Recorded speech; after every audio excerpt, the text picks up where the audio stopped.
Hello, everyone. My name is Jake Johnstone, and welcome to the Grit with Wisdom podcast. This is the podcast that aims to delve deep into the inner psyche and the mindsets of mountain bikers from all aspects of our sport in order to help you understand some of the tools, the tactics, and what it takes to push the boundaries of our sport from a mental and emotional perspective.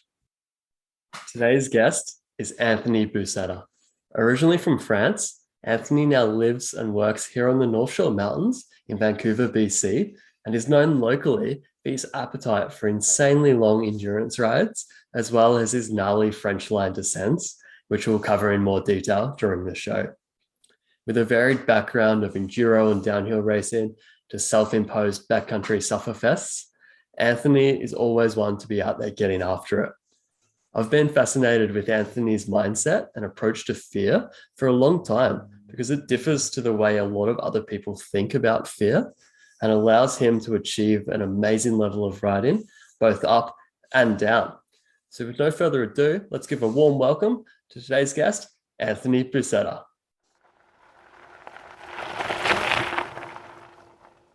Anthony, mate, welcome to the show. Stoked to have you on today. Yeah, thanks. Thanks for coming here. Yeah, thanks for having me at your space here. So I've known you for a few years now, and I think every time we chat, I'm always kind of picking your brain. I've always been fascinated with your mindset and how that allows you to ride such crazy stuff both up and down.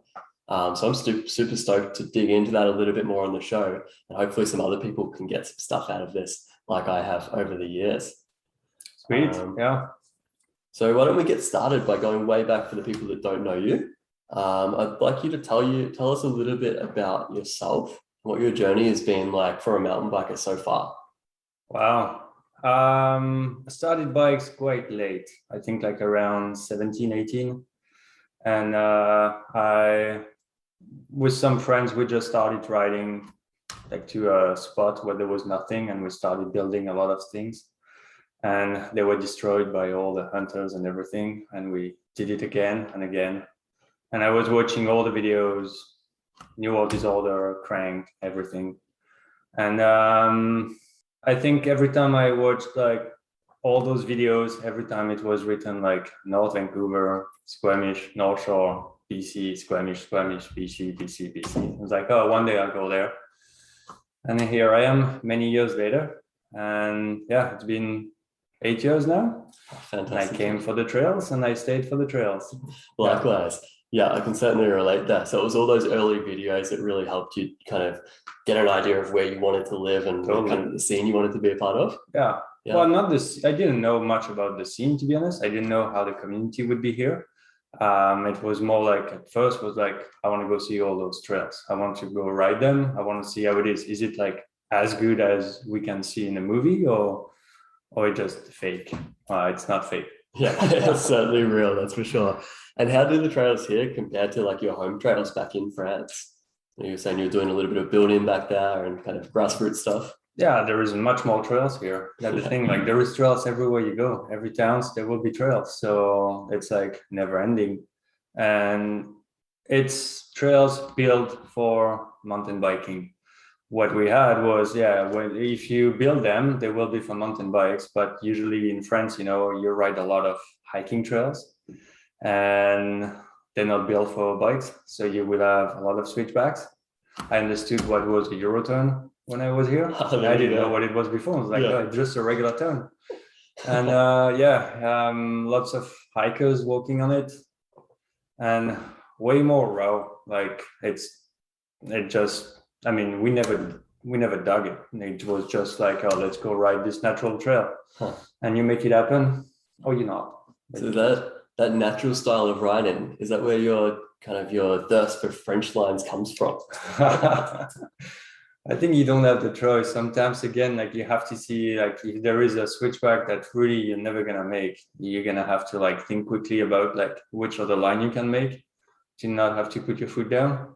So just carrying a little bit more speed through. Yeah, but you have to be careful what's a French line also. We need to be careful on what's a French line and what's not a French line. Yeah, we don't want to be braiding trails and causing erosion, that kind of thing. Yeah, I remember here when they called me, I had that nickname French line, and I didn't know what it was. And I asked, hey, what's a French line? And they told me that that's a braid. And like, I'm not taking any shortcuts like this. But they were like not that far. But French line will be, now it changed. Now it's more like French line as like a line that, I mean, at least for me, that's a line that others didn't really see right away, or that looks completely fucked, but I'm gonna make it. Fantastic. Yeah, that's the French line I like. Yeah, so kind of like the faster inside line that's already part of the trail that's there. Yeah, you can find any kind of different lines. Some are like on the trail, sometimes they won't be on the trail. Oh, I'm sorry. I know some of the ones I've seen you take are probably in the air. Well, I mean, like if you're in the air, then you're technically not riding on next to the trail. Yeah. So that works. Yeah, you're not hurting anything in the air. That's fantastic. Except yourself, maybe sometimes. That's awesome, man. So when I first met you a few years back, we're both working for a local coaching company here, Endless Biking. Big shout out to them. Yeah.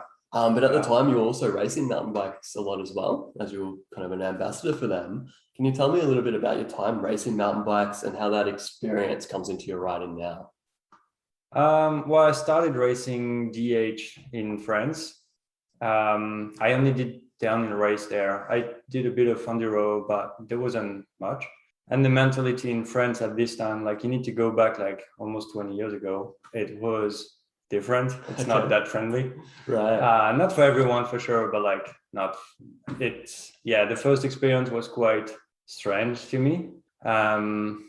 And so I was racing in France more to like push myself and get faster. And when I moved here, I didn't know anyone. And I remember signing up for the first race. I don't even know if it was the BC Enduro series or it was a fiver. I don't remember what was the first one. But I signed up to first meet people because, well, I didn't know anyone. And also to push myself to go see somewhere else instead of always riding the North Shore. And so if you have a race that's like in µ, or if you have a race in Kamloops or whatever, you have to go. Yeah. So it gives you the motivation to go there and to see new trails and ride differently. So for me, racing was first to meet people. And then at some point was like also to get like to push myself. This was, I guess, how I was for like the first year and a half, 2 years maybe. And then it was only to push myself. Like at some point I knew the trail, I knew a bit more spots in BC and more people as well. And so I wanted to get faster, and racing is a good way to push yourself to go faster, as like, while you're racing yourself, you're racing the clock. And so if you go ride alone, well, I mean, it's only up to you, but you don't have anything to compare to unless you use Strava or whatever else. But how accurate is that? Yeah, so you found it maybe more motivating to be there in the race pack in between the tape there, pushing yourself. Yeah, for sure. And you also, because you meet more people, you see also how they ride and how fast they ride, how faster they ride than you, and you want to get closer. So I remember like I was aiming for some, like, oh, I want to ride as fast as him, so I'm gonna have to get it, and push more. Racing for me though, it's like a bit of a love and hate thing. Okay. It's like, in what kind of way? I love racing for everything I said, and I hate racing for like the pressure I will put on myself sometimes. Right. Like first years you don't know, so there's no expectations, and then you put some expectations on yourself. And if you only think about the results and you don't have the results you want, then it's only negative. Yeah. So it took me some time, and I think you need to be in a good place mentally to go race well. And if you're not, that's the love and hate things. Like, I love being here and I hate doing it. And once you race, like, once you hear the beep, boom, you go, and you only think about the race, the lines and everything. But the whole thing was sometimes like, why am I doing this? Okay. Yeah. So sometimes there might be some outside stressors or other stuff going on in your life that's affecting how you race or how you feel about your results when you race. Weirdly, I never had that before. So I think I use bikes and sports in general to like escape everything. As a way to get back to the present. Yeah, just like, okay, if you have some things in your life, you just go ride and you don't think about anything else. And you just think about the line that you want to take, think about that corner, think about that jump, and your position on the bike and everything. But I wasn't really bringing too much of negative things in my life in the biking. It was like kind of like the bubble, you know. And it's almost like therapy work sometimes, isn't it? Getting out there on the bike, we get all these positive endorphins and we feel good. Go fast, we hang out with our friends. Exactly. It's exactly this. Like if you feel not great, you go ride. I'm sure everyone had this. Like you go ride or you go do any other sport. You go ride and you're pretty stoked. I just found out that this doesn't work until some point. Sometimes we can no longer ignore the external stuff. Like I think last year for me, it happened last year and this year a lot. Like this year was the biggest year. Was like I didn't even enjoy riding bikes anymore. So it felt like if there were some things in my life, I cannot go ride bikes and be stoked. It was just way too present in my head. So I had to deal with all this, and that's how it changed a bit the riding for me. Yeah, man, it's certainly tough. I think a lot of people have been through similar experiences these last couple of years, just with all the crazy stuff that's been going on in our world. I don't think for myself, I don't think it's because of COVID, the pandemic and everything else. To be honest, it's more like I kept pushing it and be aware of everything. That's like, sometimes it catch me, you know. That's a good point you bring up, and it kind of reminds me of something a mentor of mine told me a while back, and was kind of talking about emotions and the feelings and stuff like that. And he described our emotions as being a bit like water. He's saying, you can fill the cup up and up and up. But eventually, if we don't listen to those emotions and we don't maybe take action on any of the negative stuff that's going on in our life, we'll start to spill over and even spill out into other areas, such as in our ride, in our fun time. Riding and everything else around, for sure. So I think it's really great on one side that now you're aware of that. You've obviously been taking some really positive steps to kind of get back to a point where you're having fun in your riding and having fun in your life as well. I mean, like bikes is definitely a huge part of my life. So it's like I also have to work on like the positive sides of life, like making it better, but then it makes biking better. I mean, I live here in Canada because of biking. Absolutely. So if I live here and I don't enjoy riding bikes, like what's the point? Yeah, exactly right. And it's crazy that connection you just mentioned there about how our life can affect our biking, but then also how our biking can affect our life. So it's like this positive spiral when things are going well, but then as we kind of mentioned there, it can also be a negative spiral if we don't catch it. And realize when we're not paying attention to things. And it depends how much time you spend doing this too. Like, I mean, if it's just like a sport that you're doing just to get some exercise, or if it's a passion, that's going to be much, much different, I would say. Absolutely. I cannot go do something else that will replace biking totally. I mean, I can go dirt biking.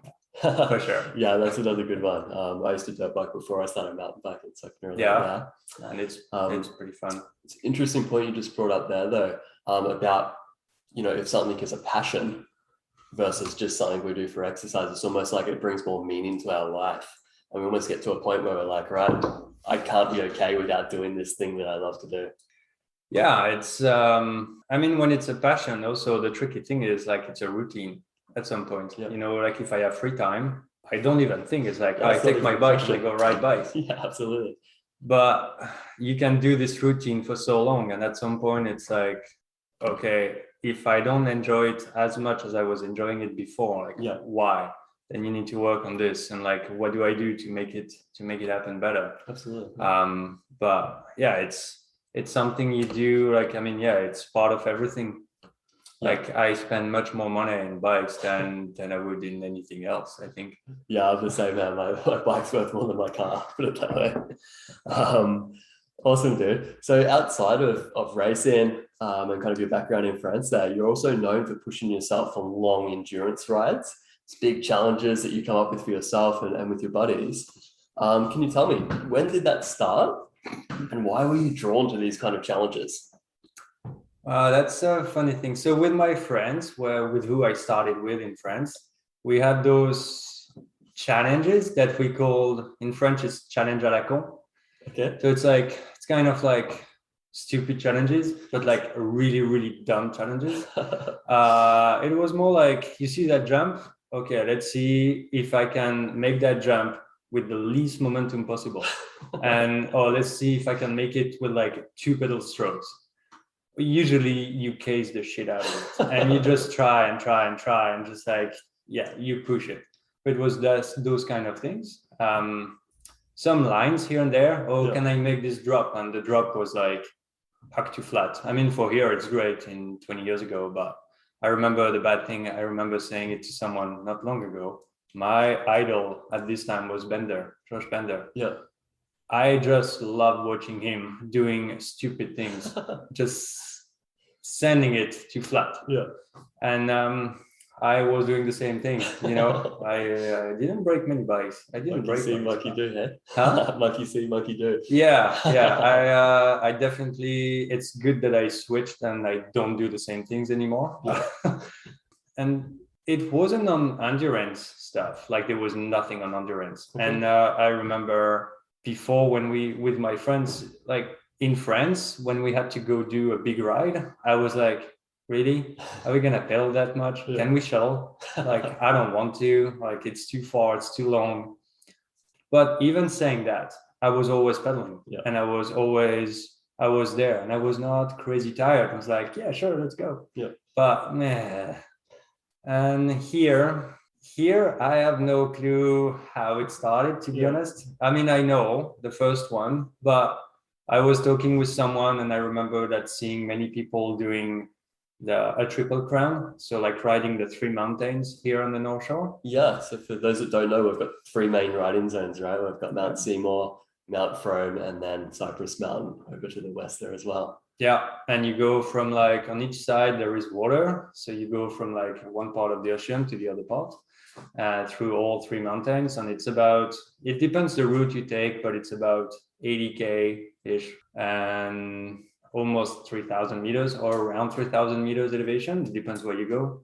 You can translate it in feet if you want, but I don't know. I don't work in feet either, mate. But all I know is that I've done one of the Triple Crowns, and it was certainly a big day. It's about as big as I want to go. So. Yeah, it's a big day. And I remember seeing those and be like, I don't know, I feel like I should do one, but I don't know what it is. And I don't think I'm fit enough to do one on mountain bike. Yeah. And I could see some other friends doing it on a road bike, and I never rode bike. And it's like, it seems maybe a bit easier, but I have no clue if I can make that either. Yeah. I mean, I rode once over 100K before, and it was just like 101K. Okay. It's like, okay, that's it. And in the same conversation, I said, I'd like to do it, but I don't know which one. And the next sentence was like, you know what? I won't choose, and I'm going to do both back to back, same day. I will start with a road bike, swap bikes, and do the same back on a mountain bike. Super dumb. And I said that on a Tuesday night. Yeah. And I said, I'm going to do it this weekend. So I had 0 days to like prepare much because I was working also. And I want to do it on Saturday. So basically like 3 days later. Saturday was pissing rain. So it's like, no, I'm not doing it. I'm doing it on Sunday. Sunday was also raining, but I still did it. And it was my biggest ride ever. Like it ended up being, I don't know, 150K or so. And 6,000 meters elevation around, a bit less, I think 57 or so. And I remember doing this before doing Trans BC, which is a 6 days race, multi-day race, like an enduro race in BC. Yeah, so it's kind of equivalent, similar to the BC bike race, right? Much more gnarly. Much more gnarly. Yeah, okay. It's not BC bike race. Like you're gonna race, like it's like an enduro World Series. Okay. But like 6 days in a row. Wow. It's smaller than a BCBR. There we go. And in BC, and done by Megan Rose is the organizer, and she's really great at linking every trails together and every gnarly trails together. And I remember doing this before going there, like, I don't know, a week or two before. Wow.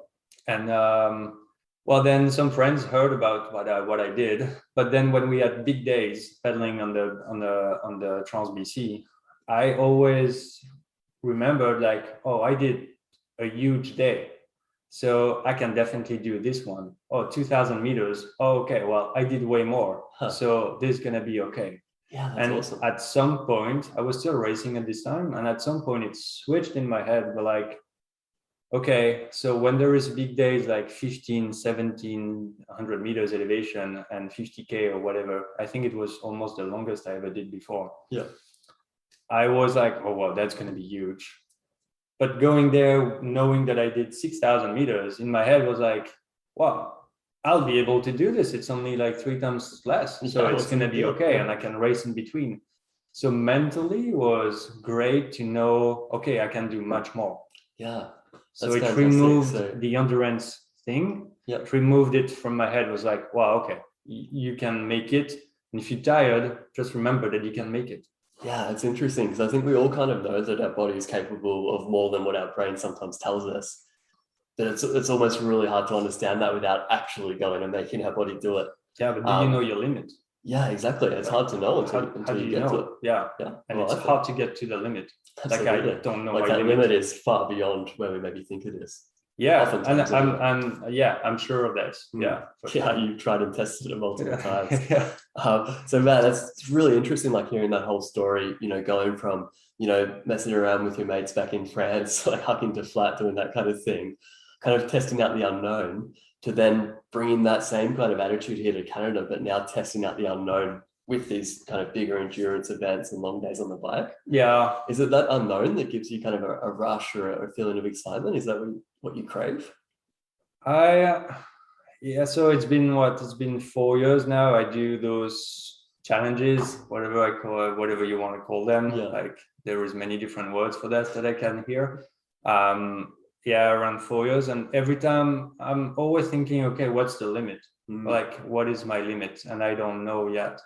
I think it's like, if you work, I don't know, mentally, if you work as like, if you make sure by yourself that, okay, I can do this, then there's a huge chance you will make it. If you think about, oh, I don't know if I will make this, or I don't know if I'm not going to be tired at this time, or I don't know if, yeah. Well, you already bring some negative things, and then it can be a bit harder. So I try to always stay positive in those one, at least those challenges for sure.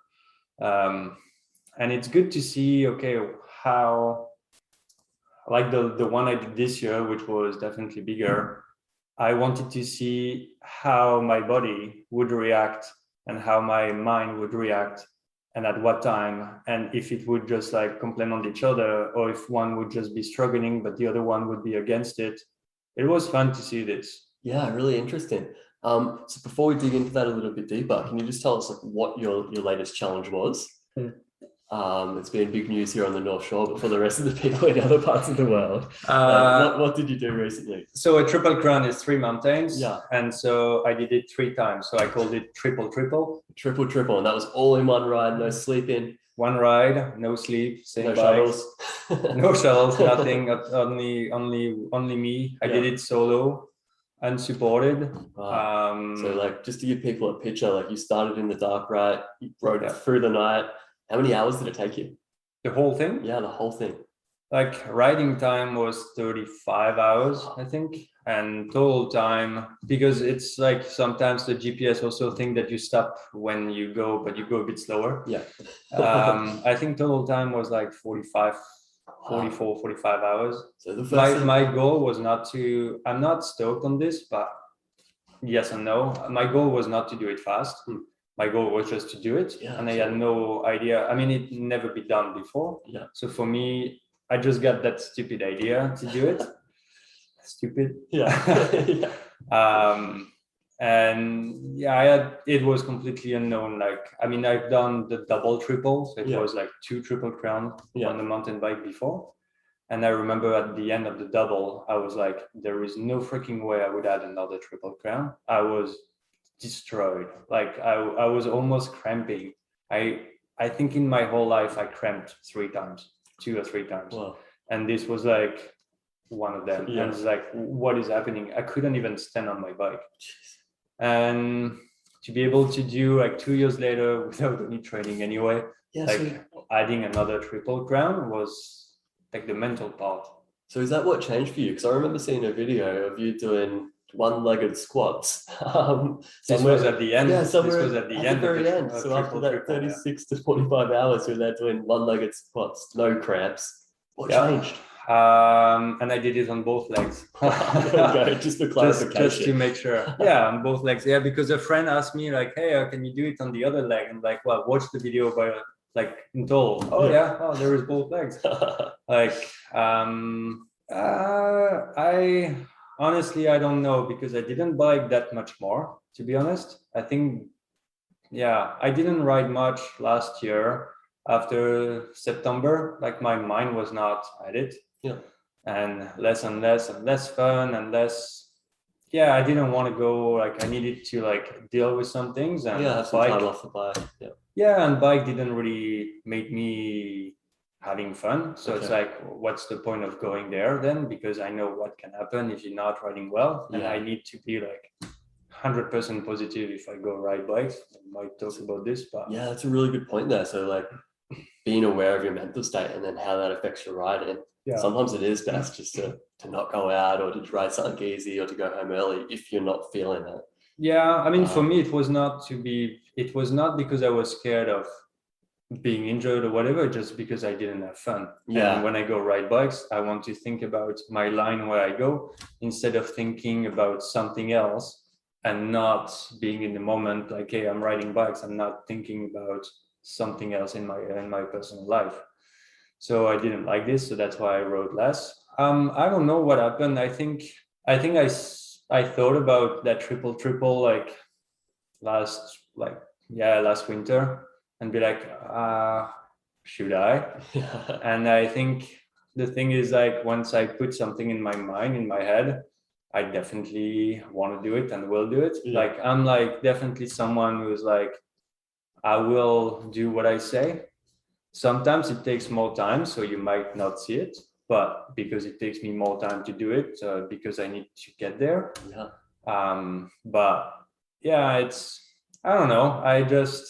I wanted to see this one, and this one, to be honest, I haven't prepared it at all. Wow, like zero. I didn't ride that much this year. I started to ride pretty late, like to get back on the bike again and be like, okay, do I enjoy it?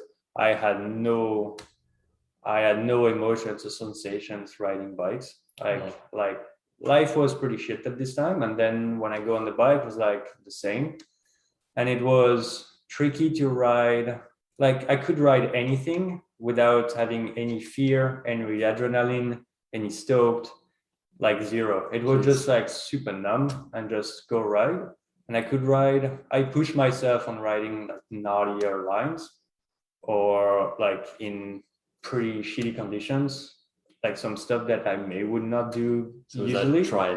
Trying to get a feeling. I was trying to really push, like, can I get that adrenaline back? Can I get fear? Can I feel fear? Can I feel this and that? And it was like zero. I could even look at sometimes at my heart rate. It was like, wow, that's like strangely low. Like it was like 100 something, like 100, 110 to do like something gnarlier where you would have your hearts like, going a bit higher. It's oh, there's nothing. Yeah. Wow. And yeah, I didn't. So yeah, I tried to ride. And I think this year, the triple for me had a meaning as like, I'm going to do this ride. I'm going to freaking enjoy that thing because it's huge. So I should get some things back from it, like mentally.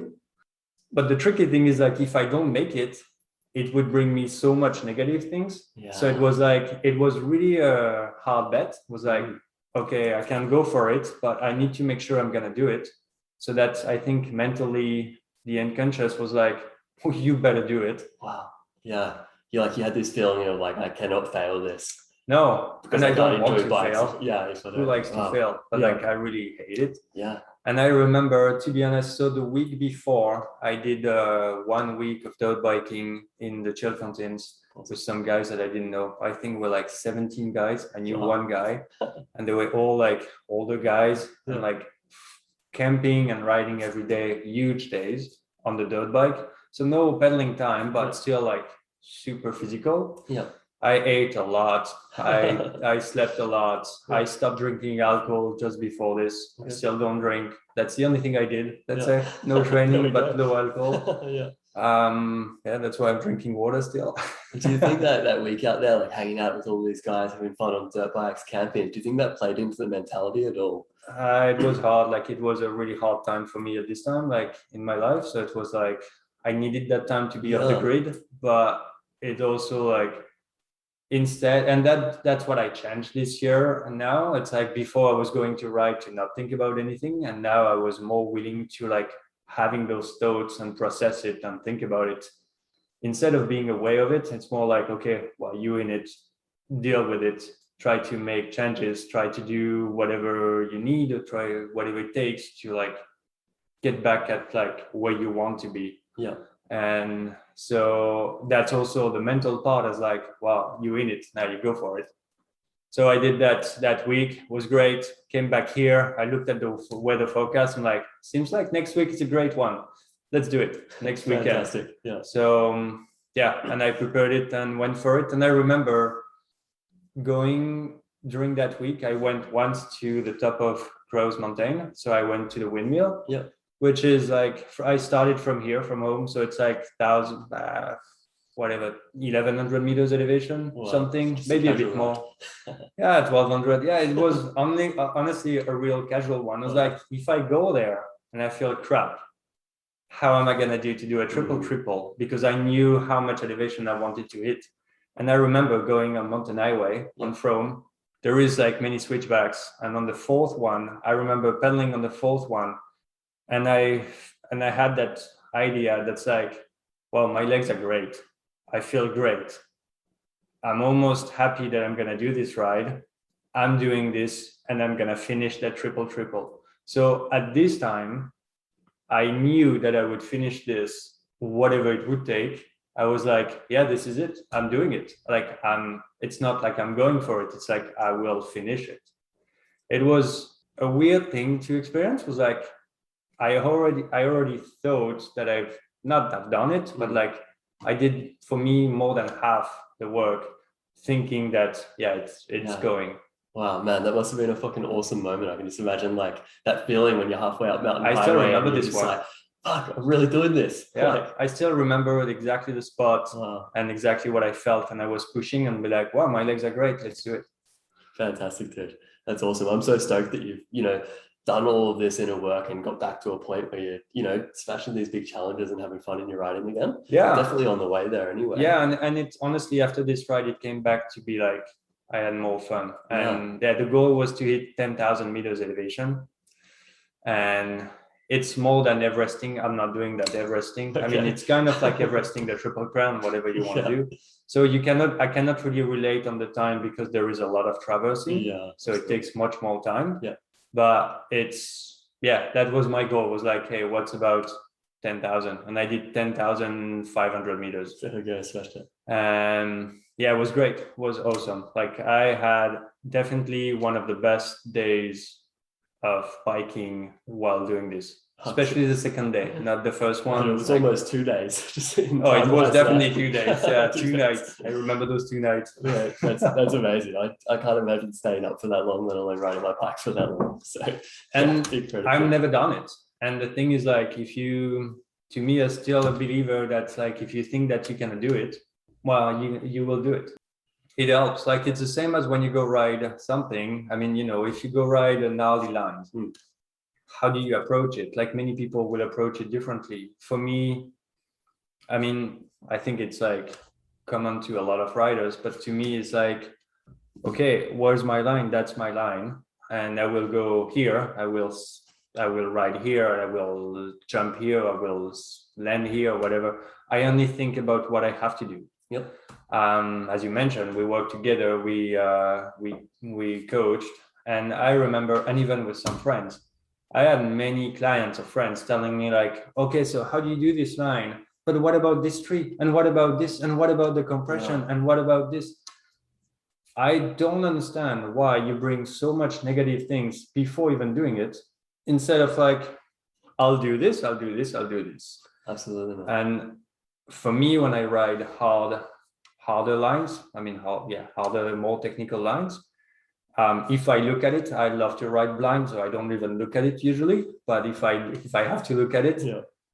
I will see the line and I will visualize where I want to go, and I will visualize myself doing it. So basically, I see myself doing it, I see myself landing it, I see myself going through that corner after.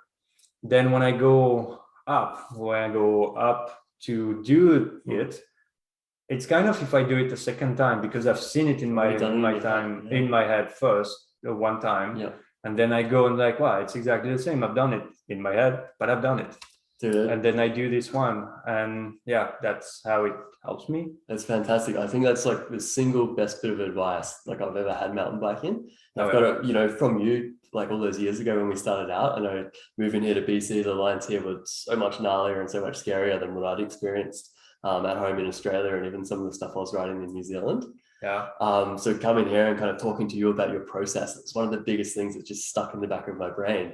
Is to visualize things first, so that your brain's already done it and then your body's only doing what it knows by the time you drop in. So do you do it every time now? I do, yeah.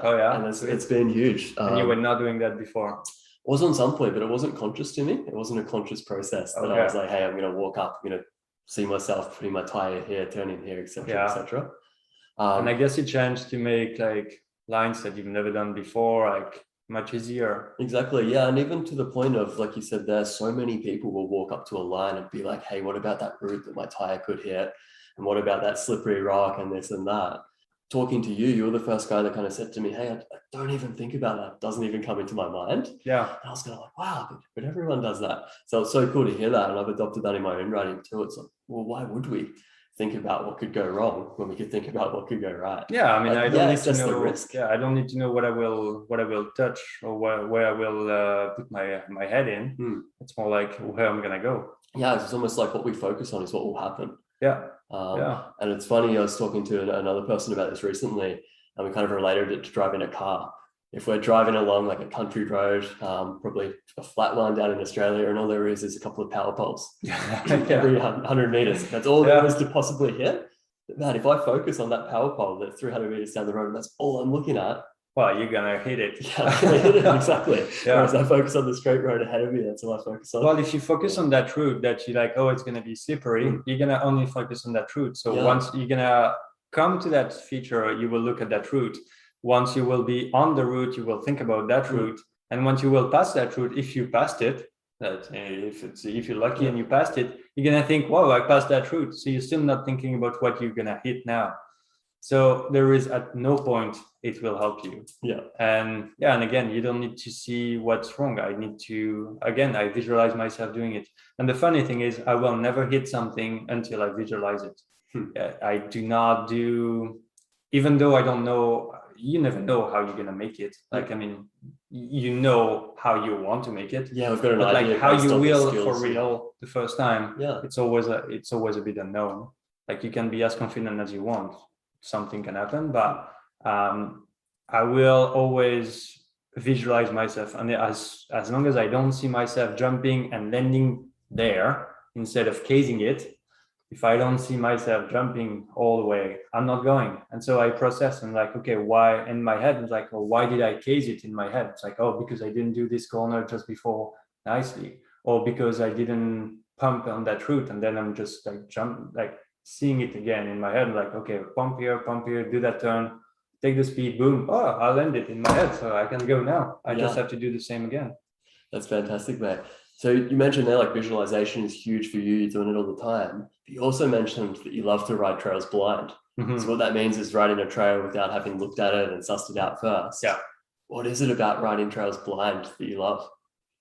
That you're not prepared before. You don't have to think about all the good turns, all the like pumping and all doing this perfectly. You have to like, I mean, to me, I think riding blind brings your skills 100%. Absolutely. And it's like your skills that you have, it's like all those cards that you have in your hands, like I can place those one like pretty quickly instead of like looking at something and be like, okay, I'm gonna take a bit of this skill, a bit of this one. And it's more like picking everything right away at the moment, and you have to be good at everything to make the trail happen. Like if there is jumps, well, I mean, if you screwed the first thing before, you're not gonna jump it. But then if you jump this one, great. You need to jump the next one, and you need to make sure that everything aligns well. I love riding blind. I love riding things that I don't see first. I like riding the trail for the first time without knowing it is the best. And I love being first if it's a new trail instead of following someone. Because if you follow someone, I feel like I'm a bit more lazy, and I know where it goes and I know what to do, and I only have to follow the speed if I can have the same speed. But when you like blind riding, it's more like guessing the speed. Would it be like the right speed? Is it trail speed? Like, oh, there is a lip, where the landing, I have no clue. You trust it or not, and this goes with the skills that you have. Like, I mean, I would not say to like beginners riders to do this, but more like, okay, I have skills in case if anything, can I always, that's where you can think about many different options at once, and you also have to find lines right away pretty quickly. I love this to like, okay, what's the best line right away? Absolutely, man. It's definitely a rush, and I kind of love what you're describing there. Is like once you're maybe more of an advanced rider, so you're playing with a full deck of cards, you've got so many more options. And that's the whole excitement, isn't it? Playing out your deck of cards right there in the present. And you can't be thinking about anything that happened in the past or anything that might happen in the future, because all you've got to think about is what's right there in front of you, that jump, that route, that corner, and then which skills are you going to put down onto the trail and play. That's awesome, exactly. But sometimes there is definitely some trails that I should have checked before. I remember one this year. I was still like in the no sensation, no emotion riding, and I remember going for a double black pro line. Not in the bike park. It was like somewhere on the island. It was like kind of like not really a ĺ𝗏𝗏, but then there was like some jumps here and there. The first one was easy. The second one was simple. So it's like, wow, that's a pro line. That's weird. And then the third one was like a tiny, I don't know, like it was like 60 centimeters drop. Like this is nothing. So I remember coming pretty fast to it, and I squashed it a bit. But as soon as you land, there was like a 3 or 4 meters drop right after, like a cliff drop. And I remember sending that first drop, like on the wood feature, landing and be like, where's the trail? And seeing like, oh wow, there is like 4 meters drop now. And I was on the brake, but I couldn't stop because there was like, basically, honestly, you just land it and you send it again right away. There was like a meter, I think. So I could not stop at all. That's insane. And I remember like braking and be like, oh, fuck no. And I just jumped off, like I just pulled the bike and I landed it and I made that thing well. But and this was great because this finally brought me some adrenaline. So that was a great thing, but it was in a weird way. But so, again, like I think riding blind is great, but you also need to make sure that you trust the trail and you know what you're riding. Also have some ideas sometimes. I always ask if there is someone around me. I was like, hey, is there any like mandatory jumps or gaps or something, just for me to know, like, okay, get prepared to like maybe fuck it up at some point. You know, like you need to be prepared for that. It's way different than looking at a feature. You need to have these things like, if it goes wrong, what you can do, you still find like another joker. It's not like, oh, I'm gonna hit this tree. It's more like, do I have an escape route? Absolutely. Is there somewhere to stop before the next cliff? Kind of. No, I love that, man. So getting back, I'd like to talk a little bit about when you go up and ride at, say, somewhere like Whistler Bike Park on regular trails. You mentioned that your warm-up lap might be a little bit different to someone like mine, or kind of. I don't know what's yours. My warm-up lap would probably be something like Crank It Up. I like just cruising on a nice easy blue before I get into some blacks and double blacks, make sure everything's moving nice, make sure I'm feeling good. I want to know what your warm-up lap is and maybe why.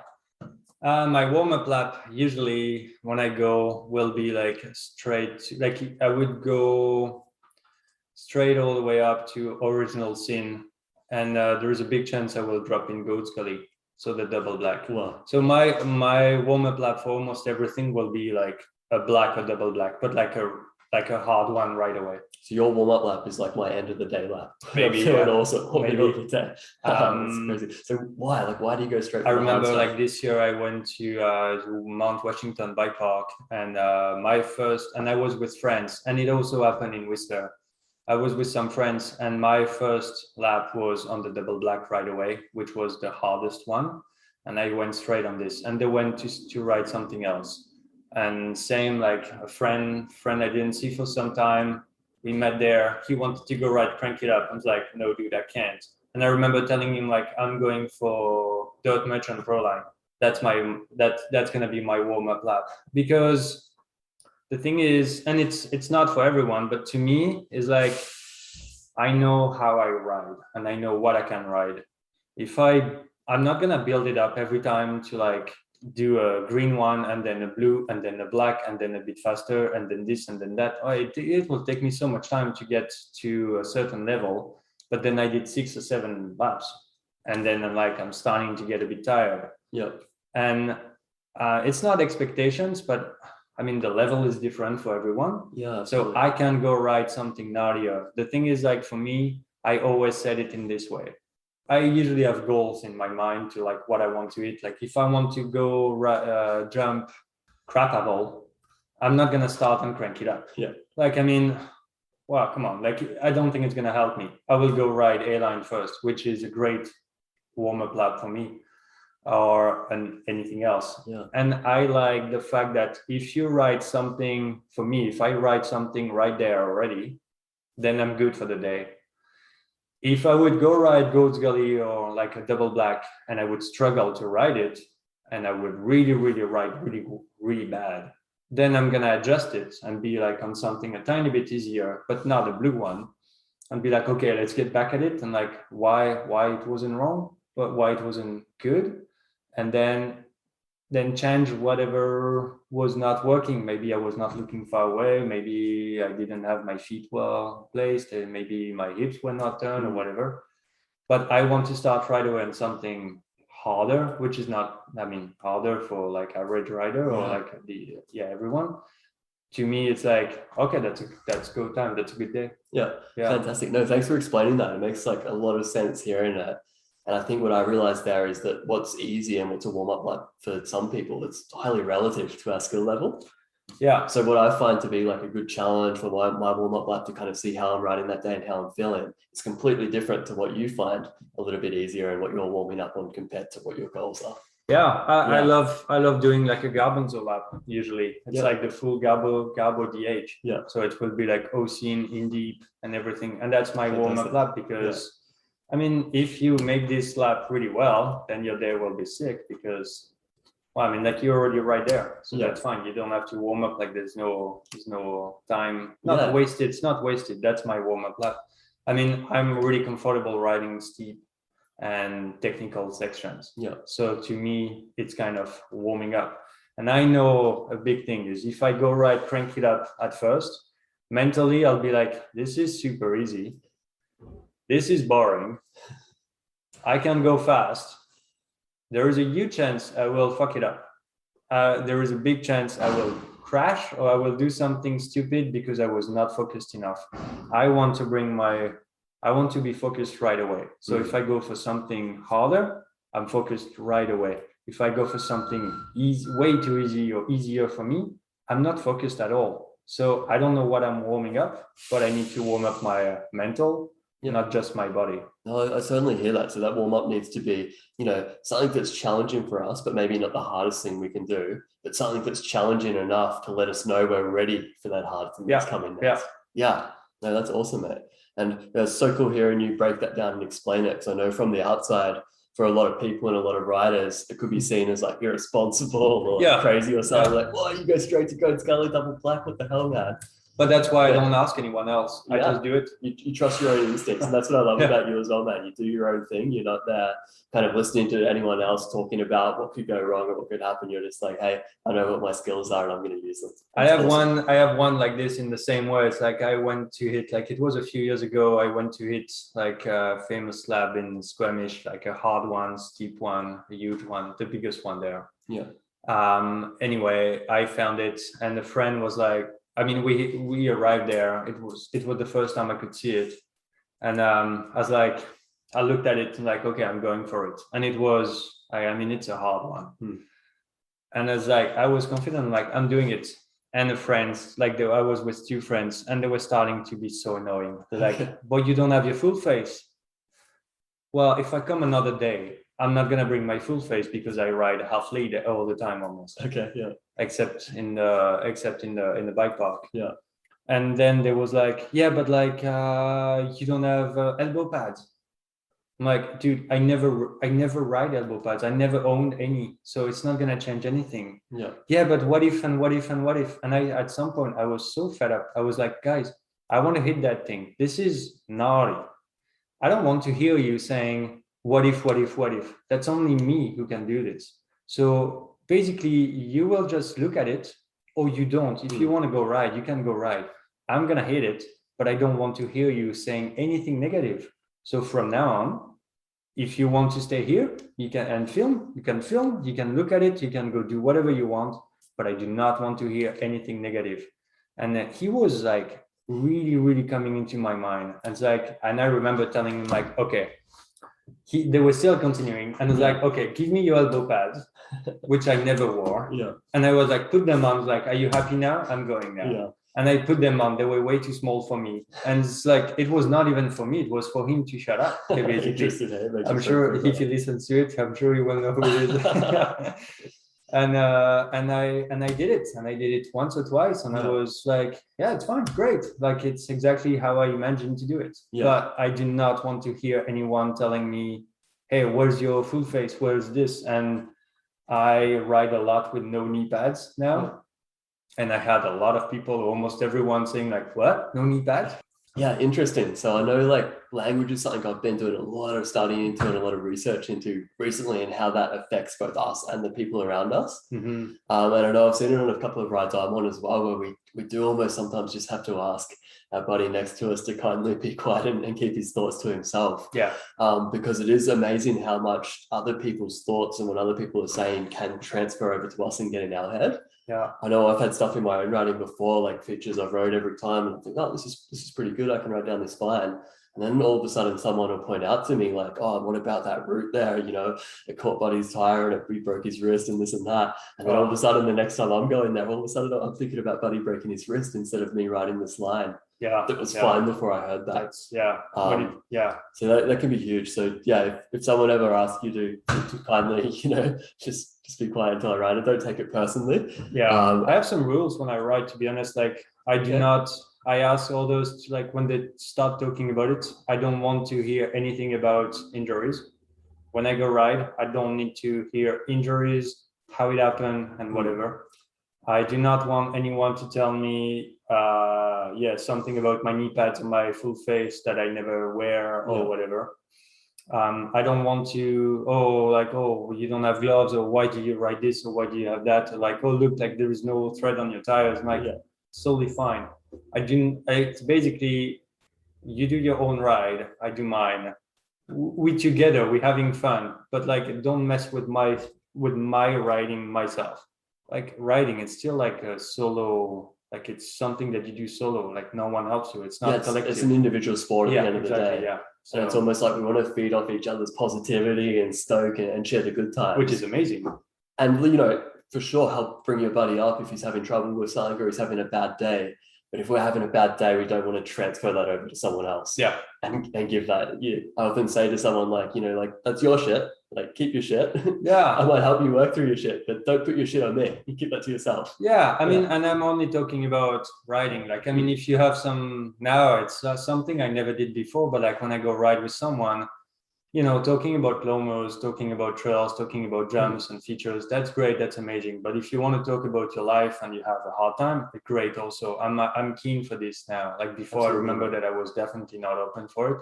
Now I'm like, yeah, it's great. And that's how you connect with people. Now I'm only talking about like the writing itself as like how you write this and that. This is like so personal that you can explain me how you do if you want to, but don't try to tell me how I should do. Like this is not gonna work. Yeah. It's funny, man. I noticed that writing with my girlfriend as well. She's a beginner, like getting towards an intermediate. And it's funny, what I noticed writing with her is often I'd be just trying to protect her, and I'd be like, hey, look, we've got a bit of a steep bit coming up, like you might want to be careful, this or that. And she'd get to the steep bit, she'd say, oh yeah, I guess that is a bit steep. I go, oh, maybe I should walk it. And whatever, I should stay safe. But she got to a point where I was like, hey, that technique's looking really good. I'm just going to be quiet here. And we did a bit of a road trip where we were both riding trails blind for the first time. Trails didn't know, so I didn't have that chance to be like, hey, look, there's a bit coming up. I didn't know what was coming up either.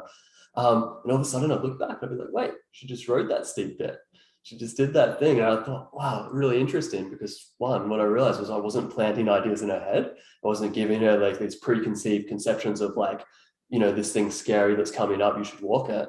Yeah. She's seen it with her own eyes when she was riding it blind. She's like, it's a bit steep, but I've got good skills. I'm going to ride it. Yeah, I did. I sometimes do this with some, when I coach, guiding, like you can tell them so much, but at some points, like, I know they can do it. I've done that also with X, and with my ex, and it's like, she was able to write everything, but sometimes it's like, you could think about it. And if I don't say something, everyone can stop whenever they want. So if they think that it's like, it's too hard, then they will stop. Yeah.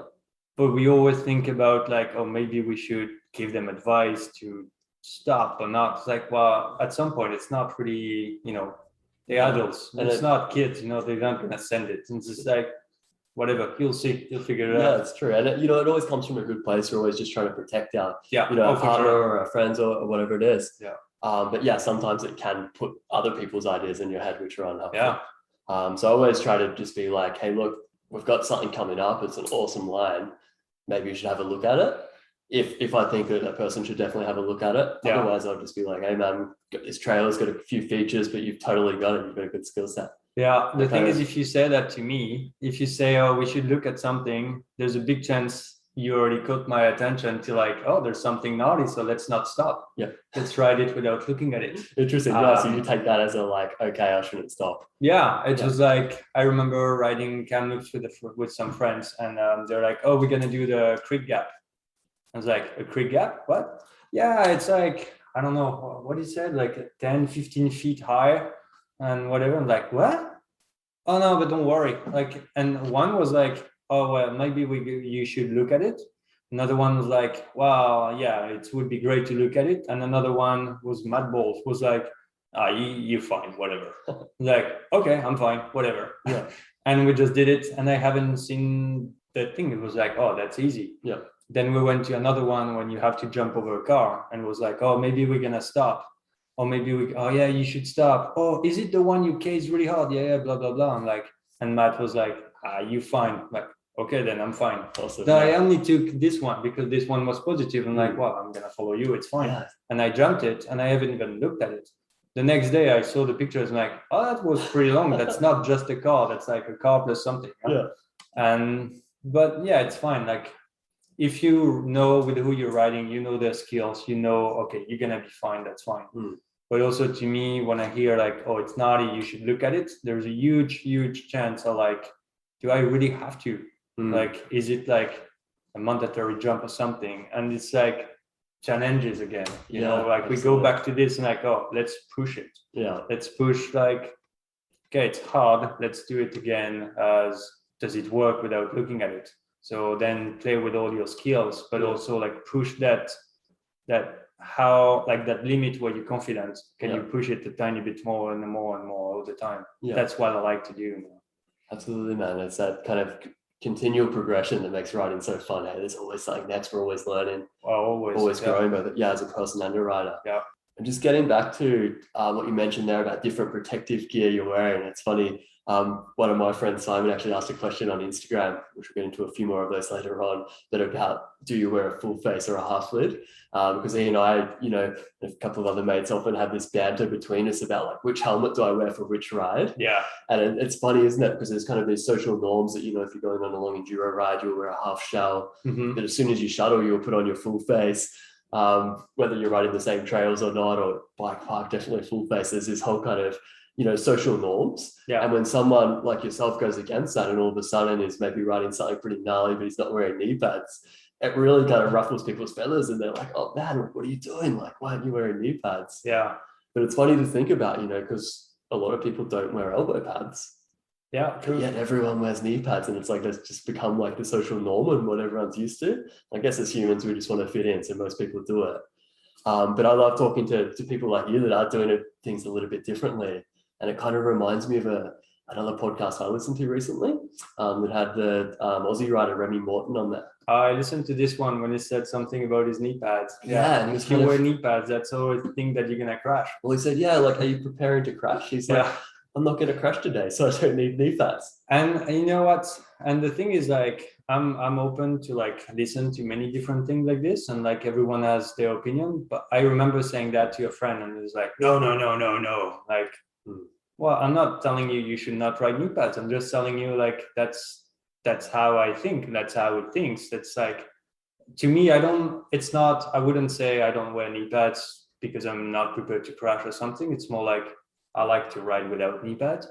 I like to pedal, and my knees is less restricted. Like sometimes if I go do big rides, I don't want to pedal with knee pads because, I mean, you know how it is. Yeah. They can be super comfy, but still. Yeah. And I have also a bit of pain in the knee, so it's like it helps also for me to like not wear it. Yeah, so there's almost like more benefits for you not wearing them sometimes. Well, pedaling, yeah, speeding them would be different. Yeah, absolutely. But yeah, no, I get that. And for the and now the thing is like it became more routine. So it's like I grab my half shell and I grab my gloves and I go ride. And many times I was like, oh, my knee pads. Well, whatever. And I just like, whatever. I don't take them. I kind of forget them now.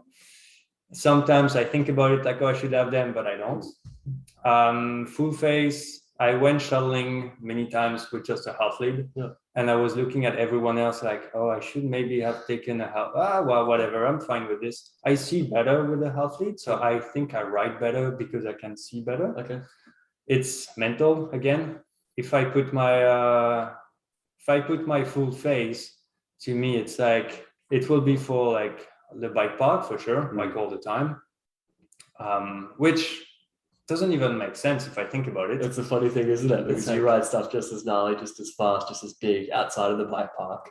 Yeah, I think, yeah, for sure. I think it's just because you lap the whole day and because I got used to like ride downhill. So DH, you ride with a full face. Yeah. And many races are with full face. And I honestly thought that it was full face mandatory in the bike park. Okay. I think there was for some things. So I guess it was highly recommended. Yeah. Well, it's recommended, but I mean, it's recommended to wear it when you go do something really gnarly. But what's gnarly? You know, I know that bike park, I ride much faster than I would in any other trails. Okay. And I do more trails. And to me, I'm confident on steeps and everything, but like riding really fast, doing bigger jumps, this is not my thing. So for me, it's like, well, that's why I wear full face. Like, well, I'm not 100%, like I'm confident, but not as much as if it was to go ride this rock face. So that's why I have a full face. It's like, wow, okay, that's not my best riding ever.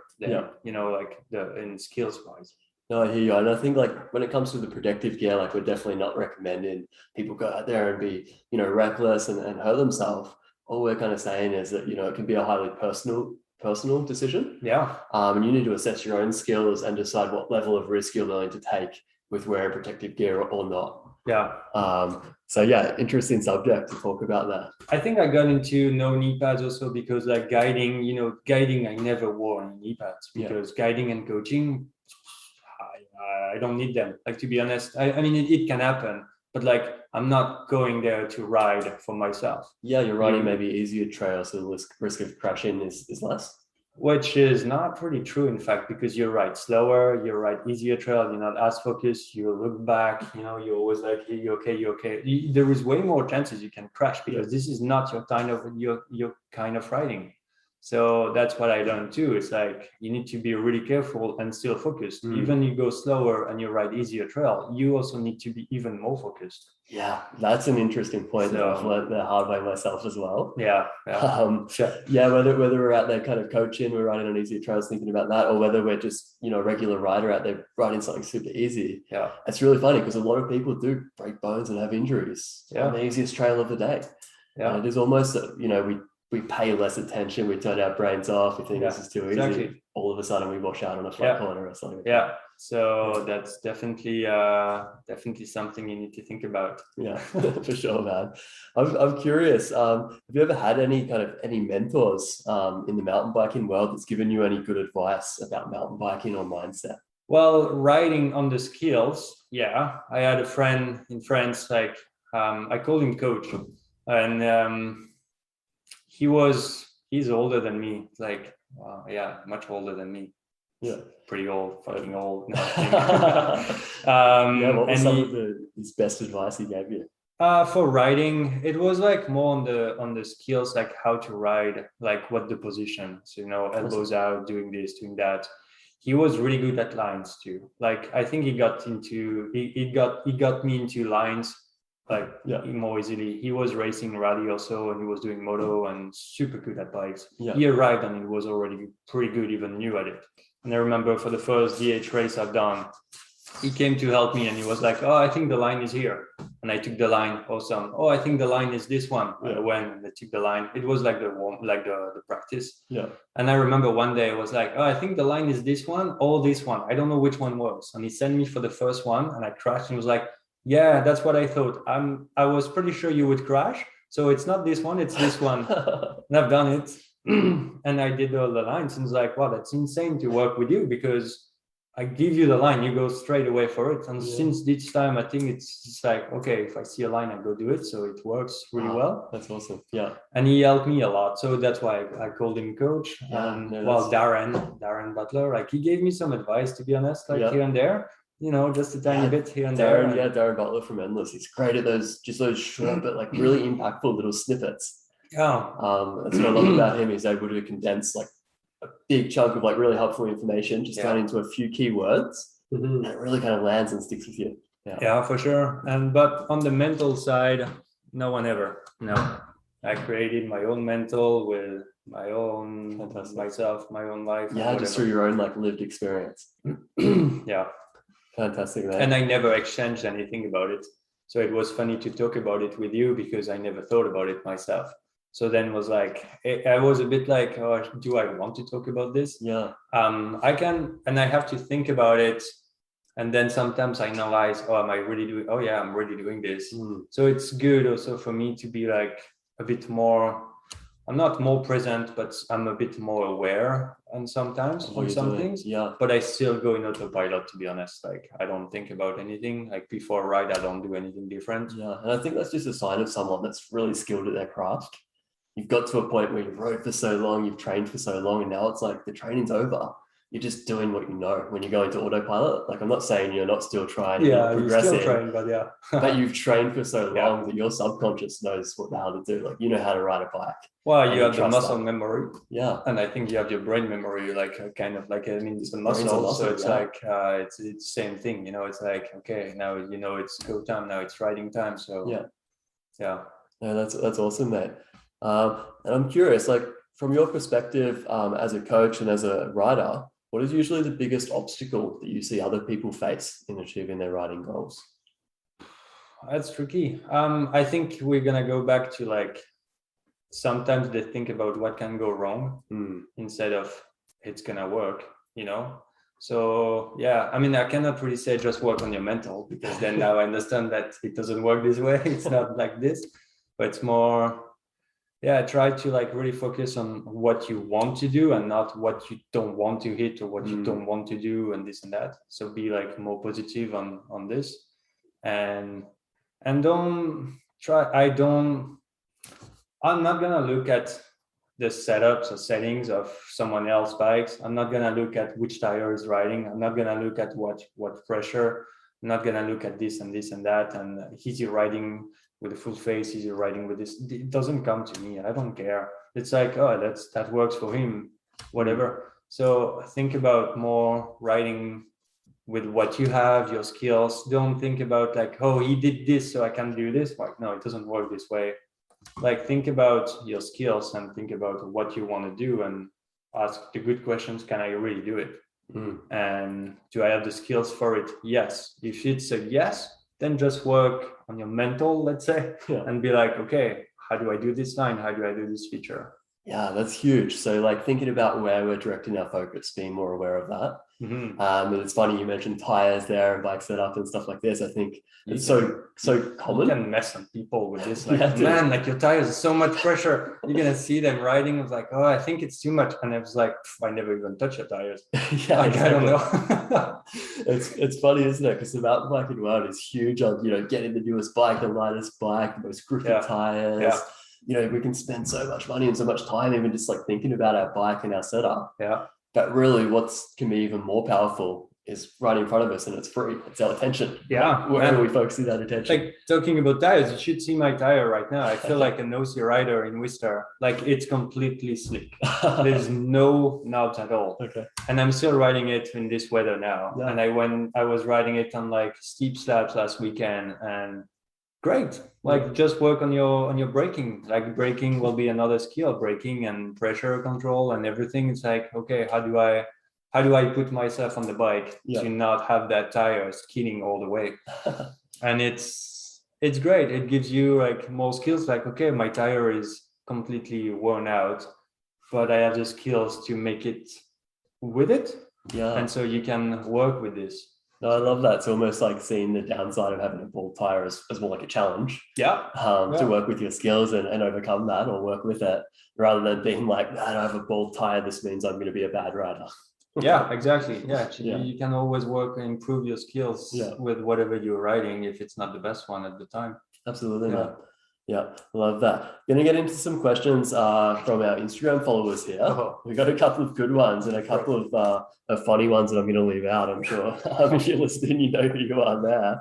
But first question actually comes from 𝗦𝗾𝗂𝗵𝗶, who's a rider down in Queenstown. Who was on my last episode of the podcast doing some crazy rides as well. He's curious, what nutrition, hydration, and mindset gets you through these big endurance efforts? During the big challenges, during the big rides, nutrition. I think this year I nailed it pretty well.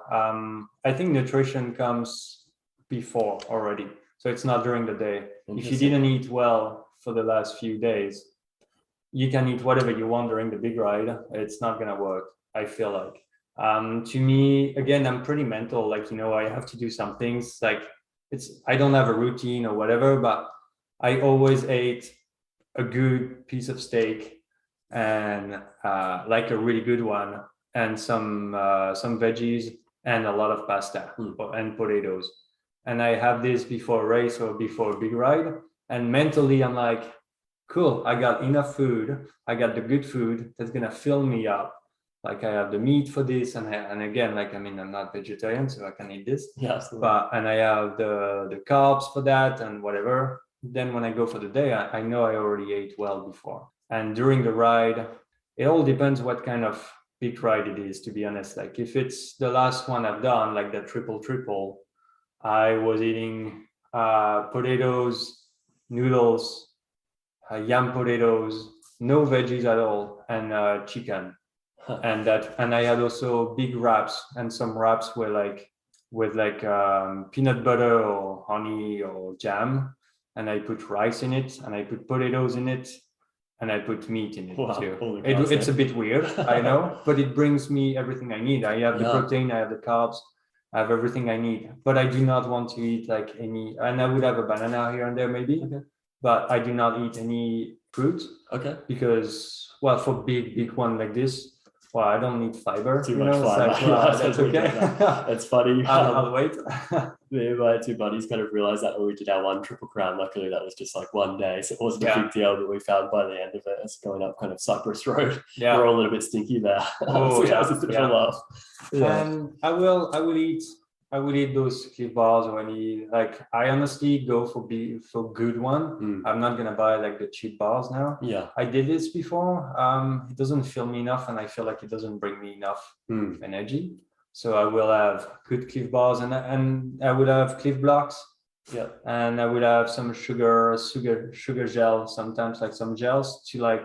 I know the gel will work in like 20 minutes. Yeah. So if I feel like may gonna be low, I'm taking it now for in 20 minutes further down or whatever. So I know what food gives me what energy.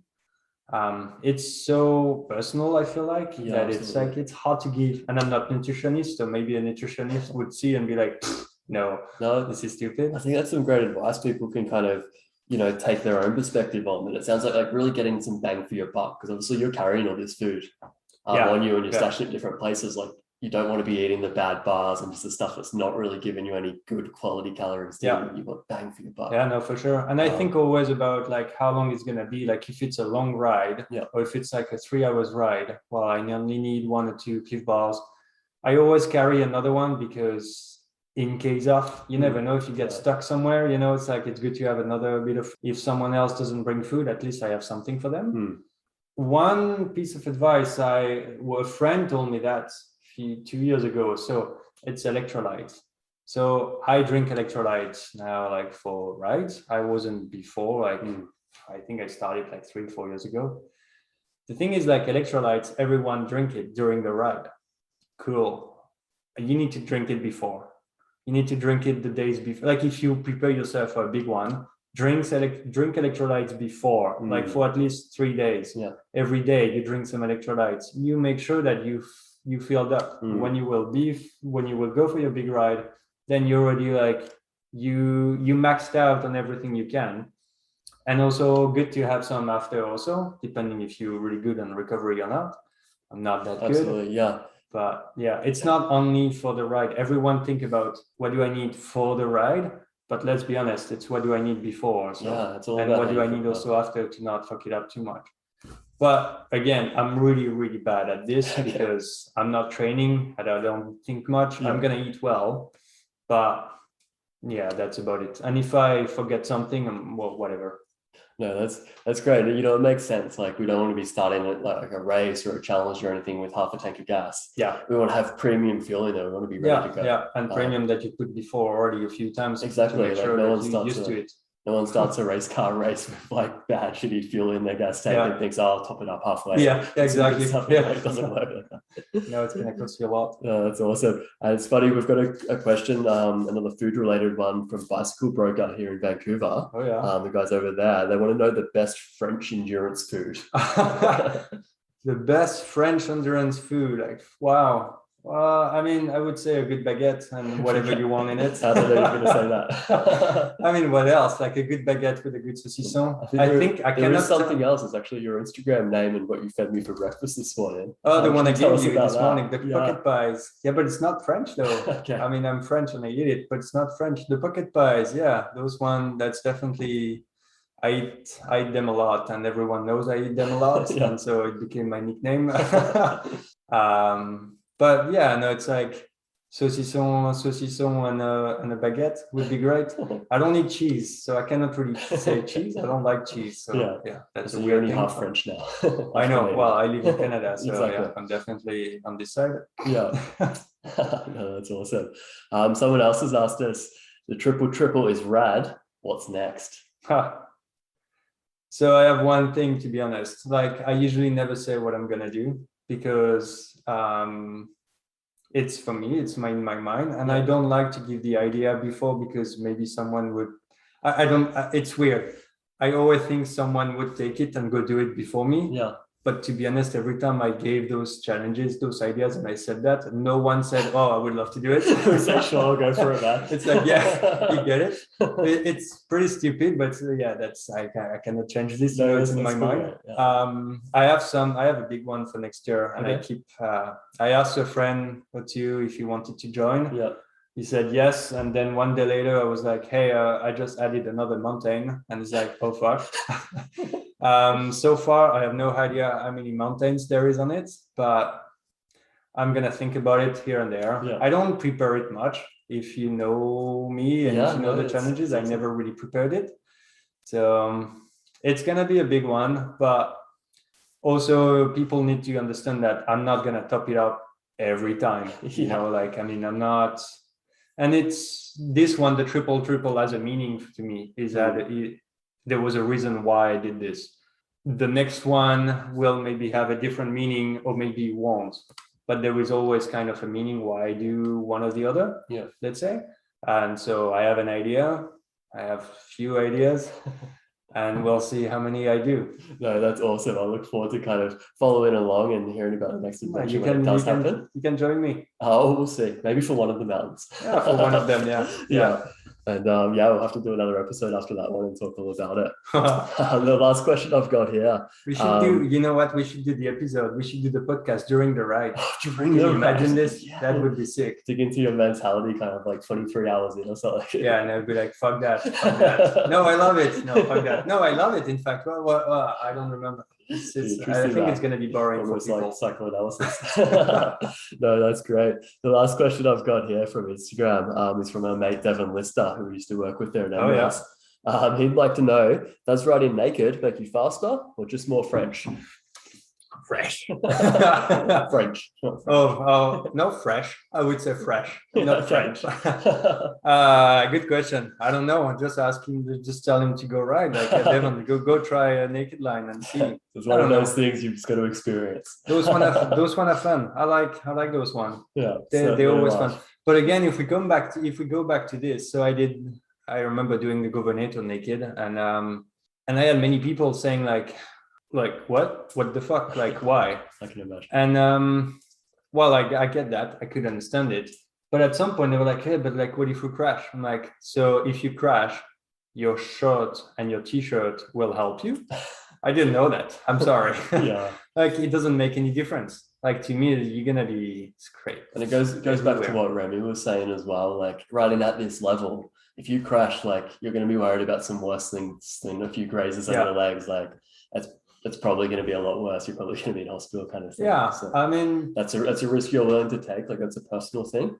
It's not something I do in my own riding because I don't want to, but that's cool. You know, we've all got our own personal levels of risk. Yeah. So good on you, man. Do your thing. I mean, let's be honest. Like, I don't do the naked one just to push myself. It's more because I find it fun. Yeah, it's pretty funny to hit something pretty hard and be naked on it and feel like. I like to hear what's gonna be said. Yeah. It's not, I don't do this for this, but sometimes it's like, oh, that's strange to say this, but okay, that's what you think. Just gotta get those reactions. Yeah, I don't know what's gonna be the next one. I'm not gonna do a triple naked now. I didn't even want to see that. Fuck no. No, I'm not that dumb. Oh shit.